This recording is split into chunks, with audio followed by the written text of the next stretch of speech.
औरंगाबाद महानगरपालिका निवडणुकीत शिवसेना आपली यादी 2 दिवसात जाहीर करणार असल्याचं खासदार अनिल देसाई यांनी स्पष्ट केलं। औरंगाबाद महापालिका निवडणूक 22 एप्रिलला होतीये। या निवडणुकीत सेना भाजपची युती करण्याचे संकेत पक्षश्रेष्ठींनी दिले। येत्या आठवड्यात 5 अपक्ष आमदार भाजपत प्रवेश करणार असल्याचं वक्तव्य भाजपचे प्रदेश अध्यक्ष रावसाहेब दानवे यांनी वाशिम इथल्या पत्रकार परिषदेत दिलं। वाशिम इथे मनसेचे जिल्हाध्यक्ष राजू पाटील राजे यांच्यासह अनेक पदाधिकाऱ्यांनी भाजपत प्रवेश केला। तसंच काँग्रेसचे 20 माजी आमदारही पक्षात प्रवेश करणार असल्याची माहिती दानवेंनी दिली आहे। मुंबई बँकेतल्या 123 कोटी रुपयांच्या घोटाळ्याप्रकरणी अखेर बँकेच्या पदाधिकाऱ्यांविरोधात गुन्हा दाखल झालाय। मुंबई भाजपचे उपाध्यक्ष आणि बँकेचे अध्यक्ष प्रवीण दरेकर, संचालक शिवाजीराव नलावडे आणि त्यांचा मुलगा राजा नलावडे, प्रकाश शिरवाडकर यांच्या विरोधात माता रमाबाई आंबेडकर मार्ग पोलीस ठाण्यात गुन्हा दाखल करण्यात आलाय। भाजपचे पदाधिकारी अॅडव्होकेट विवेकानंद गुप्ता यांच्या तक्रारीनंतर ही कारवाई करण्यात आली। झी 24 तासनं मुंबई बँकेतील शेकडो कोटी रुपयांचा गैरव्यवहार समोर आणला होता।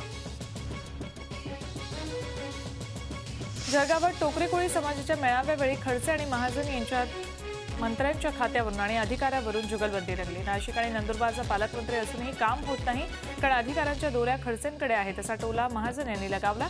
यावर खडसेंनी उत्तर देत गिरीश महाजन तर रोजच मुख्यमंत्र्यांच्या मागे असतात असा चिमटा काढला।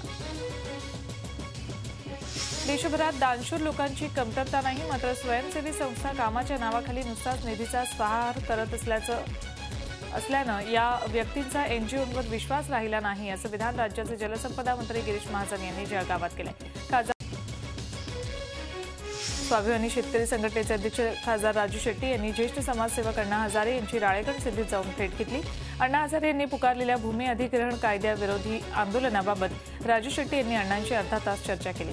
अण्णांच्या आंदोलनात स्वाभिमानी शेतकरी संघटना सहभागी होणार असल्याची घोषणा यावेळी शेट्टी यांनी केली। मनसेनं मुंबईच्या नव्या विकास आराखड्यावर आयोजित केलेल्या चर्चासत्रात शहर रचना क्षेत्रातील तज्ज्ञ आणि वन्यजीव संवर्धनासाठी काम करणाऱ्या युवकांनी सादरीकरण केलं। यावेळी मान्यवरांनी विकास आराखड्यावर टीका केली आहे। सरकारनं एफएसआयचा धंदा सुरू केल्याची टीका त्यांनी केली आहे। तसंच विकास आराखड्याविरोधात आंदोलन उभं केलं जाणार असल्याचं त्यांनी सांगितलं। काल संध्याकाळच्या सुमाराला मुरबाड तालुक्याला वादळी वाऱ्यासह अवकाळी पाऊस आणि गारपिटीचा जोरदार तडाखा बसला। सुमारे अर्धा तास मुरबाडमध्ये गारांचा पाऊस सुरू होता। या गारपिटीनं काढणी सुरू असलेल्या रब्बी पिकांसह फळबाग आणि आंब्याच्या बागांचंही मोठ्या प्रमाणात नुकसान झालंय। पिंपरी परिसरात दुपारच्या सुमाराला अचानक आलेल्या पावसानं वातावरणात गारवा निर्माण झाला होता। पावसानं नागरिकांचं जनजीवन विस्कळीत केलं होतं। कोल्हापुरात काल वादळी वाऱ्यासह पावसानं हजेरी लावली। अचानक आलेल्या जोरदार पावसानं नागरिकांची भंबेरी उडाली। पावसामुळे कोल्हापूरकरांचं दैनंदिन वेळापत्रक बिघडलं होतं।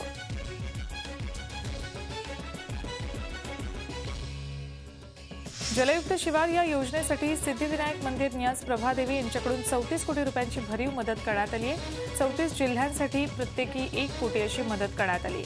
मुख्यमंत्र्यांनी जलयुक्त शिवार योजनेसाठी सामाजिक संस्था आणि उद्योजकांनी मदत करावी असं आवाहन केलं होतं। मुंबई महानगरपालिकेची 72 इंच व्यासाची जलवाहिनी वागळे इस्टेट परिसरात फुटली। या घटनेत 40 वर्षांचा एक इसम किरकोळ जखमी झाला। ही जलवाहिनी जुनी झाल्यानं पाण्याचा दबाव वाढल्यानं ती फुटल्याचं बोललं जात आहे। लाखो लिटर पाणी वाहून गेलं। पालकमंत्री एकनाथ शिंदे यांनी घटनास्थळी धाव घेत परिस्थितीचा आढावा घेतला। दरम्यान जलवाहिनीची दुरुस्ती होईपर्यंत मुंबईत 20% पाणी कपात होणार आहे। कोल्हापूर जिल्ह्यातल्या इचलकरंजी शहरात केव्ही पाटणकर यांच्या पेढीवर 5 कोटींचा दरोडा पडलाय। दरोडेखोरांनी पेढीच्या सुरक्षा रक्षकाला बंदूक आणि चाकूचा धाक दाखवून हा दरोडा टाकला। यात दरोडेखोरांनी 15 किलो सोनं, 285 किलो चांदी, हिरे, माणिक आणि 2 लाख रुपये रोख रक्कम, 2 लाख रुपये असा सुमारे 5 कोटींचा ऐवज लंपास केलाय।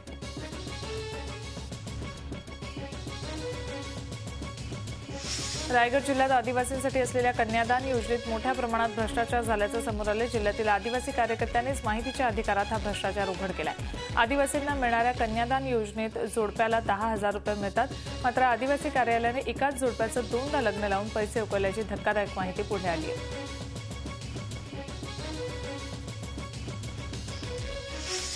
मुंबईत चक्क एटीएम मशीनमध्ये पैसे भरण्याची गाडीच पळवून नेल्याची घटना घडली। यात तब्बल 1,25,00,000 रुपये होते। ही रक्कम ज्या गाडीतून आणली होती त्याच गाडीच्या चालकानं गाडीसह पळवली। माटुंग्याच्या खालसा कॉलेजजवळ पोलिसांना ही रिकामी गाडी सापडली। चालकाविरोधात गुन्हा दाखल करण्यात आला।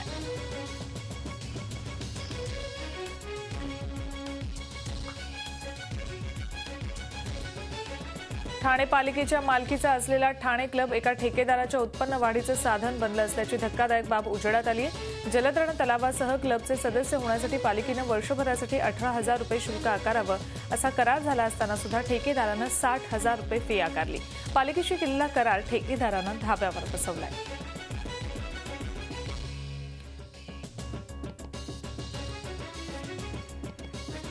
युती सरकारनं एपीएल कार्ड धारकांचा धान्य पुरवठा बंद केल्याच्या निषेधार्थ काँग्रेसनं शिधावाटप कार्यालयावर धडक मोर्चा काढला। युती सरकार सत्तेत आल्यापासून 59,000 पेक्षा जास्त वार्षिक उत्पन्न असलेल्या लोकांचं धान्य बंद केल्याचा काँग्रेसचा आरोप आहे।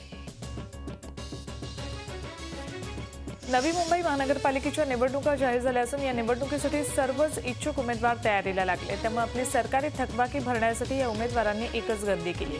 पालिकेच्या मालमत्ता करात गेल्या 15 दिवसात सुमारे 2.5 कोटी रुपयांची भर झाली आहे। नाशिक शहरात मुंबई आग्रा महामार्गाचं चौपदरीकरण झाल्यानंतरही वाहतुकीचा बोजवारा उडालाय। महामार्गाच्या बाजूने असलेल्या सर्व मार्गांवर वाहनांच्या लांबच लांब रांगा लागतात। आडगाव, इंदिरानगर, जॉगिंग ट्रॅक आणि मुंबई नाका परिसरात वाहतुकीची सर्वाधिक अडचण होती। मुंबईतल्या घाटकोपरमध्ये बांधकाम सुरू असलेल्या इमारतीच्या 8व्या मजल्यावरून पडून 2 मजुरांचा मृत्यू झाला। घाटकोपर इथल्या लक्ष्मीनगरमधल्या एव्हरेस्ट इमारतीचं काम सुरू असताना दोघांचा पडून दुर्दैवी मृत्यू झाला।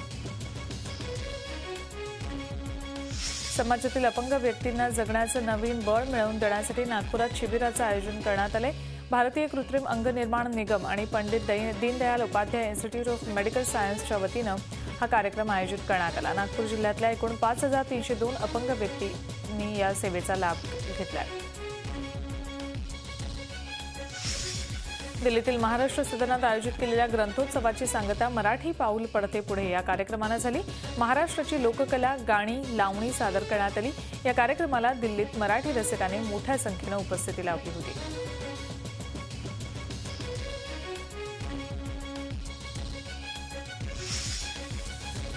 यानंतर पाहूया देश-विदेशातल्या घडामोडी झटपट। 1 एप्रिलपासून पेट्रोल आणि डिझेलचे दर कमी होण्याची शक्यता आहे। पेट्रोल आणि डिझेलची किंमत 1 रुपयानं कमी होणार आहे। आंतरराष्ट्रीय बाजारात कच्च्या तेलाची किंमत कमी झाल्यानं त्याचा फायदा सर्वसामान्य नागरिकांना मिळणार आहे। सिंगापूरचे जनक आणि पहिले पंतप्रधान ली कुआन यू यांना आज अखेरचा निरोप दिला जाणार आहे। कुआन यांना श्रद्धांजली वाहण्यासाठी पंतप्रधान नरेंद्र मोदी सिंगापूरला हजर राहणार आहेत। त्यांच्या निधनामुळे भारतातही आज 1 दिवसाच्या राष्ट्रीय दुखवट्याची घोषणा करण्यात आली। वादग्रस्त भूमी अधिग्रहण विधेयक पुन्हा मांडण्याचा निर्णय केंद्र सरकारनं घेतला आहे। या विधेयकाची मुदत 5 एप्रिलला संपते। त्यापूर्वी हे विधेयक मंजूर होणं कायद्यानं बंधनकारक आहे। मात्र या विधेयकाला राज्यसभेत विरोधकांकडून अजूनही हिरवा झेंडा मिळालेला नाही। अमेठीचे खासदार राहुल गांधी गायब असल्याचं पोस्टर झळकल्याच्या पार्श्वभूमीवर काँग्रेस अध्यक्ष सोनिया गांधी यांनी रायबरेलीचा दौरा केला। राहुल गांधी लवकरच अमेठीत परततील अशी ग्वाही सोनिया गांधी यांनी अमेठीवासियांना दिली आहे। यावेळी सोनिया गांधी यांनी गारपीटग्रस्त भागाचा दौरा केला। यावेळी गारपीटग्रस्त शेतकऱ्यांना योग्य मोबदला मिळावा अशी मागणी सोनिया यांनी केली। आपमधल्या आपापसातल्या लाथाळ्यांवर काँग्रेसनं मार्मिक प्रतिक्रिया दिली आहे। घडलेला प्रकार म्हणजे आपकडून लोकशाहीची करण्यात आलेली थट्टा असल्याचं काँग्रेसचे प्रवक्ते अभिषेक मनु सिंघवी यांनी म्हटलंय। आपनं दिल्लीकरांच्या अपेक्षा पूर्ण करण्याची संधी बालिश राजकारणामुळे गमावू नये असं केंद्रीय अर्थमंत्री अरुण जेटली यांनी म्हटलंय। आपच्या राष्ट्रीय कार्यकारिणीतल्या गदारोळानंतर आपचे नेते आणि प्रवक्ते आशुतोष यांनी प्रतिक्रिया दिली। प्रशांत भूषण आणि योगेंद्र यादव यांच्यावर आशुतोष यांनी टीका केली। योगेंद्र यादव आणि प्रशांत भूषण यांनी ड्रामा करायला नको होता, तसंच पक्ष हरावा आणि तुटावा अशी त्यांची इच्छा होती अशी जोरदार टीका आशुतोष यांनी केली। आपमधल्या या गोंधळानं केजरीवालांचे गुरु अण्णा हजारेही वैतागल्याचं दिसतंय। कारण केजरीवाल आणि आपची इतर मंडळी वैचारिकदृष्ट्या आपल्यापेक्षा सरस असल्याचा टोला त्यांनी लगावलाय। मेधा पाटकर यांनी आम आदमी पक्षाला सोडचिठ्ठी दिली आहे। पाटकर यांनी आपच्या प्राथमिक सदस्यत्वाचा राजीनामा दिलाय। नवी दिल्लीत आपच्या कार्यकारिणी बैठकीतला गोंधळ दुर्दैवी असल्याचं मेधा पाटकर यांनी म्हटलंय। शिवाय योगेंद्र यादव आणि प्रशांत भूषण यांच्यावरील आरोप चुकीचे असल्याचंही त्यांनी सांगितलंय। राष्ट्रपती प्रणव मुखर्जी यांनी काल मिझोरमचे राज्यपाल अजीज कुरैशी यांना पदावरून हटवलं। काही दिवसांपूर्वीच कुरैशी यांना उत्तराखंडमधून हटवून मिझोरमच्या राज्यपालपदी नियुक्त केलं होतं। पोर्तुगीजांच्या जुलमी राजवटीतून गोवा मुक्तीचा पहिला प्रयत्न छत्रपती संभाजी महाराजांनी केला होता। यावेळी गोव्यातल्या फोंडा जवळच्या दुर्भाट येथे पोर्तुगीजांबरोबर घनघोर लढाई झाली होती।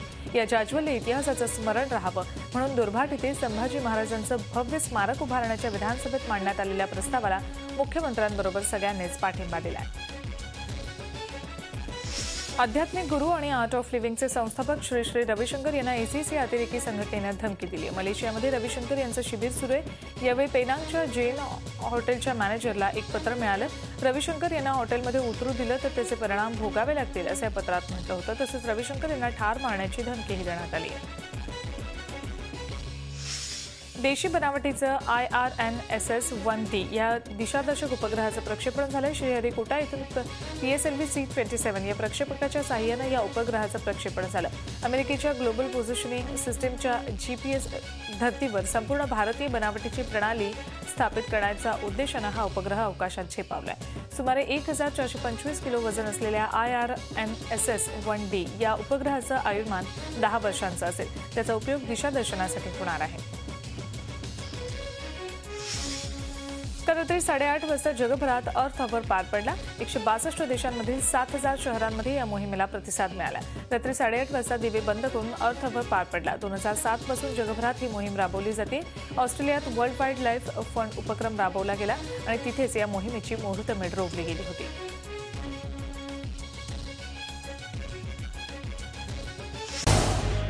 झी 24 तास रहा एक पाऊल पुढे।